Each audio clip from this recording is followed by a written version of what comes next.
Me da muchísimo gusto a mí también poder compartir esta conversación. Adela, muchas gracias por tu moderación y por esta oportunidad en este sitio espectacular. Hace algunos años me tocó asistir a un encuentro entre periodistas que se lleva a cabo en una ciudad medieval italiana formidable. De ahí viene Santa Clara, la que dicen fue novia de San Francisco de Asís, pero eso es solo un rumor. Esa ciudad, Perugia, reúne a periodistas todos los años y ahí me tocó escuchar el discurso de Richard Gleason. Richard Gleason es quizá uno de los individuos más odiados en el mundo por el periodismo, aunque no sepamos su nombre. Es el director de Google News. Es el que se queda de manera extractiva con buena parte del trabajo que hacemos las y los periodistas. Pero ahí dijo una frase que me parece permite ubicar esta conversación. Decía ahí en Perugia, el periodismo no ha muerto, el periodismo está en crisis, porque está pasando de la Edad Media al Renacimiento. Dicho en esa ciudad se entendía bastante bien lo que quería decir. Y ciertamente se refería a lo que Jorge acaba de advertir, el problema del modelo de negocios, que nos lleva a preguntarnos si la crisis es de los medios o del periodismo, y quiero hacer la distinción, porque ciertamente la crisis de los medios nos está llevando a crisis al oficio. A partir de esta primera idea, permítanme hacer una cita, la única académica que quiero hacer en este lugar, que a mí me ha ayudado un poco a descifrar este tránsito entre la Edad Media y el Renacimiento de los medios. Y es un par de cátedras que dio Michel Foucault. Una la dio en el Colegio de Francia y la otra la dio en Berkeley, con títulos, uno en francés y otro en inglés, que son distintos, pero en conjunto dan una buena idea. En francés él la llamó el coraje de decir la verdad. Y en inglés, fearless speech, que querría decir poder hablar sin miedo. Y lo primero que dice Foucault al respecto del coraje de decir la verdad es que contra lo que podríamos suponer aquí, alimentando los egos personales, el coraje de decir la verdad es un bien colectivo. Es un estado que la sociedad se ofrece a sí misma para que las personas podamos en efecto hablar con verdad. Cuando ese estado de cosas impide ese coraje para decir la verdad, estamos en problemas. Y ciertamente este tránsito de la Edad Media al Renacimiento ha puesto en riesgo ese coraje, ha limitado ese coraje para decir la verdad. Foucault, pocos lo saben, pero su principal virtud es que leía griego antiguo. Se puso a recorrer lo que él llamaba el arte de hablarle al poder, que en la Grecia antigua se llamaba parresia. Es decir, cómo dirigirse al poder, que puede ser un tirano o no. La mayor parte de la Grecia antigua tuvo tiranos. La mayor parte de la historia de la humanidad ha tenido tiranos. Y su pregunta principal era, ¿cómo hablarle al poder? Quizá este es uno de los grandes desafíos, y desde luego no estoy hablando solamente del poder formal, electo mediante el voto. Estoy hablando de los otros poderes que también acompañan amenazantes nuestra libertad para expresarnos como individuos y en particular, porque ese es el tema de esta mesa, nuestra libertad para expresarnos periodísticamente. A partir de esta lectura sobre cómo los griegos reflexionaron respecto a este arte de hablarle al poder, la parresia, da tres consejos, que en lo personal, y eso es lo que quiero compartir hoy con ustedes, me han ayudado para transitar esta época extraña para nuestro oficio. Tomados en el orden en el que él los ofrece, dice, la libertad de expresión requiere primero que nada un balcón. Tengo un amigo que burlándose de algunos de mis colegas y de mí mismo, dice que parecemos perros ladrando desde la azotea. Y es que sí, en efecto, es distinto hablar desde la azotea o desde la calle que tener un micrófono. Y claramente cuidar un espacio, una plataforma, un lugar, un atril, una palestra, desde donde decir las cosas, crece la posibilidad de ser escuchada, ser escuchado, y que la expresión se amplíe. Dice Foucault, hay que cuidar ese balcón. Y yo tengo para mí que hemos sido poco cuidadosos con ese balcón, en más de un sentido. Déjenme poner algunos ejemplos. Las condiciones materiales del balcón, para ponerlo en esos términos. Periodistas, mujeres y hombres, totalmente desprovistos de cualquier derecho, seguridad social, sueldo, condiciones de seguridad, de ingreso. ¿Quién puede tener el coraje para decir la verdad con la pauperización seria, grave, importante que ha enfrentado el oficio a partir de esta crisis del modelo de negocios, entre otras cosas?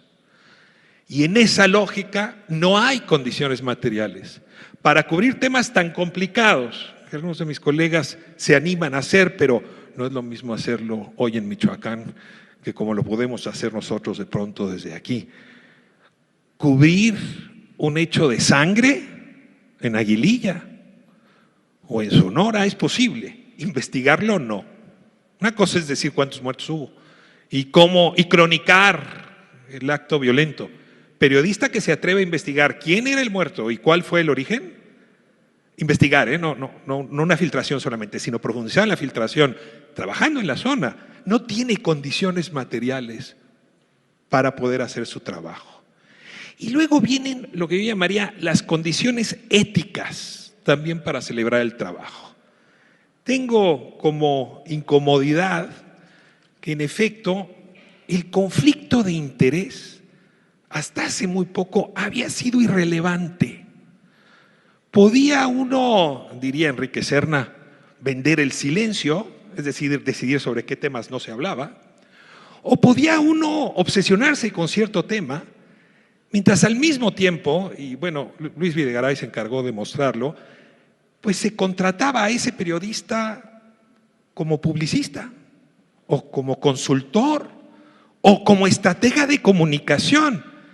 Nos han hecho mucho daño los colegas que se han dedicado a actividades que abiertamente generan conflicto de interés. Porque en efecto nos han hecho ver al resto como si también aceptásemos, me acuerdo de Salvador Camarena un día que denunciábamos esto juntos, la cantidad de veces que nos han ofrecido anuncios en nuestras páginas de internet, como si fuera un gran lugar para divulgar ideas. Ese conflicto de interés ha lastimado el balcón. Y bueno, sumaría también no solamente el interés por el dinero, sino el interés por el ego. Ser consejero del príncipe hace mucho tiempo, que en efecto es algo que alimenta la vida, que alimenta las expectativas, pero que también puede generar conflicto de interés, porque ¿cómo criticar el consejo que uno mismo dio? Dice también en este mismo sentido Foucault que además de cuidar el balcón, el ejercicio de la libertad de expresión requiere elegir los temas a los cuales uno va a dedicarle la crítica. Uno decide qué tema periodístico cubrir y cuál no. Y debe tener el ejercicio periodístico un cierto razonamiento de por qué desechó un tema y abordó otro. Por cierto, un razonamiento que se puede hacer público. Porque ciertamente, periodismo que va, dirían en España, a por todas, es decir, que sistemáticamente agarra todos los temas, incluso periodismo que se hace de un lado y al mismo tiempo se litiga por el otro en tribunales, no es periodismo, es activismo. Un poco lo decía Jorge hace un momento. Es política. Es utilizar el periodismo para hacer política. Me decía recientemente un buen amigo, es que en esta época solamente puedes estar con el régimen o contra el régimen. Y dije, válgame, caíste ya en la trampa del señor presidente. No creo que ese sea el papel del periodismo. Creo que cada tema trae sus méritos propios y su propio análisis. Cuando todo es a favor, se llama propaganda. Y cuando todo es en contra, se llama política. Y dicho fuerte, cuando uno está en medio, se llama resistencia. Porque hay que aguantar la queja de los de un lado y los del otro. Pero hoy este oficio es un oficio que sobre todo está destinado a resistir, eligiendo qué batallas sí, qué temas sí y cuáles no, porque es ahí donde se puede profundizar. Ir a por todas, ciertamente, es ir a por ninguna. Sin embargo, y este es el tercer consejo de Foucault, insisto, esto es Grecia antigua, si el poder miente, desmiéntelo. Ahí sí no hay para dónde hacerse. Ahí no hay elección de tema investigativo o de silencio frente a la investigación. El ejercicio periodístico está obligado a desmentir ahí donde hay mentira. Siempre y cuando, pues los valores del periodismo, estos que nos enseñan en los primeros cursos que uno toma, sean lo que permite la resistencia. Es decir, que haya comprobación del dato, que haya verificación, que haya contraste. La palabra que más me gusta en periodismo es corroboración, porque viene del latín robur, que quiere decir roble. Ante una época tan lastimada por las noticias fabricadas y falsas, la única forma de resistir es contando con evidencias que sean de roble. Ciertamente para eso se requieren recursos que el modelo de negocios no está permitiendo. Cierro quizá a manera repetitiva, pero también me importaría ponerlo en orden, lo que me parecen los 5 desafíos desde esta lógica. El primero, desde luego, y no se nos puede olvidar, es que vivimos en un país cuyos números de amenazas, atentados, agresiones contra periodistas, hay años en que se igualan a los de Siria. Hemos estado en el lugar 1, en el lugar 2, en el lugar 3.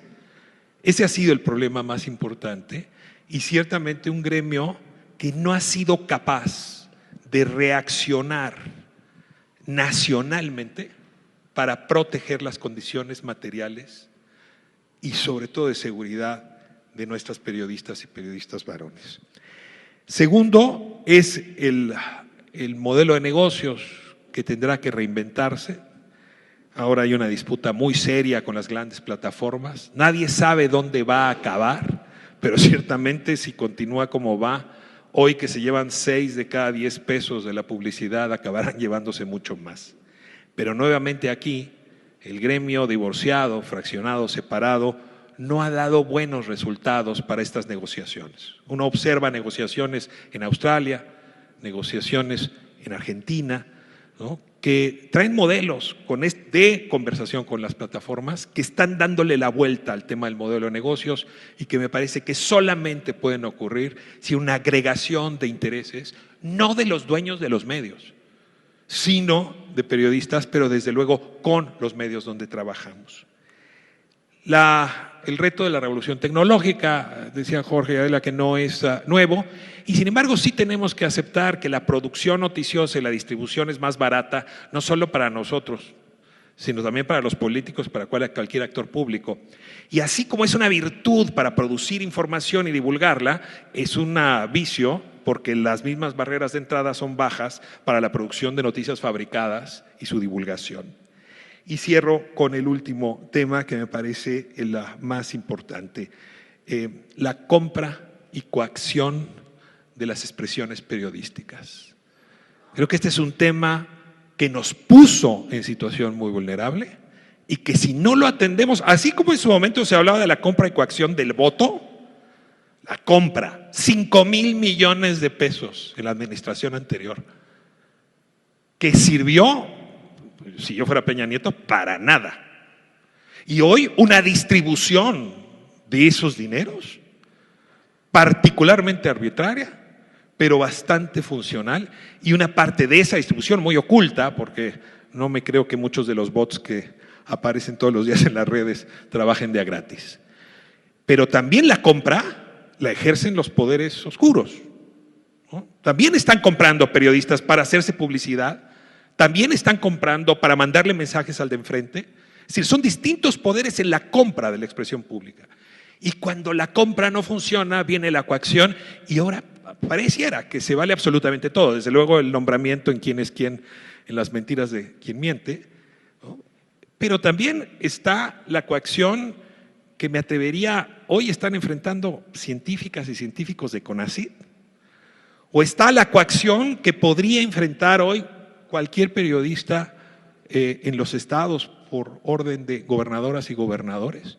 Y desde luego la coacción que el crimen organizado ejerce contra periodistas que hacen las investigaciones que otros consideran impertinentes. La compra y coacción de la expresión es también, creo yo, un desafío probablemente el más complicado de resolver en la época actual.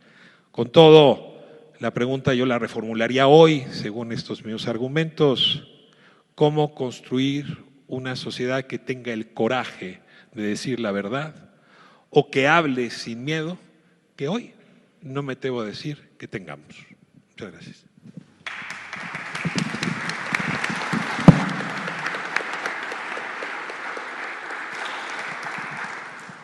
Muchas gracias, Ricardo.